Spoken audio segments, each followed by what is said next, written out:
Well, it's a case you don't hear often about. A Bradenton firefighter is shot and killed by a Bradenton police officer. The shooting happened late last night, and SNN's Chris McClarty has been following the story all day. Joins us now in our SNN newsroom with the very latest on this.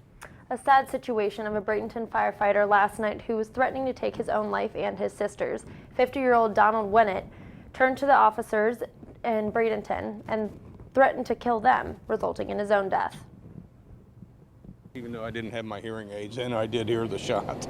Neighbors say a Bradenton police officer's gunshot rang through the neighborhood around 11 p.m., killing 50-year-old Bradenton firefighter Donald Winnett. The police were initially called around 9:30 to respond to the 3300 block of Oxford Drive in West Bradenton. Neighbors tell us the woman across the street, also a firefighter, called the police on Winnett, saying he was in the front yard threatening to take his own life and his sister's. When the officers arrived, Winnett retreated inside the home. Bradenton police, SWAT, and hostage negotiation team attempted to make contact with the man, but Winnett ended the negotiation when he came out of the house with guns pointed at the officers. City police work with the city firemen all the time, so police are upset and the firemen are upset and they're trying to work through it, but both sides realize that the officers on the scene had no choice when he came out with two guns and pointed it at. The shooting between the police officer and firefighter happened in the front lawn of this home late last night. Today, we spoke with Bob Reynolds, the neighbor in this gray house right behind me, who says they were evacuated for many hours due to safety. Down there for about 3.5 hours,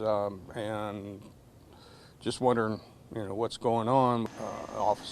Someone took charge and actually moved us down to the intersection behind another cruiser, and we stood there while SWAT came running through. Caretaker for a neighbor a few doors down, Ruby Taylor, watched the whole thing from her window. It's really sad that it all had to go down that way, but he was warned because I did hear them tell him if he came up or came out with his hands up that he would not get hurt. An investigation on the shooting is underway by the Florida Department of Law Enforcement.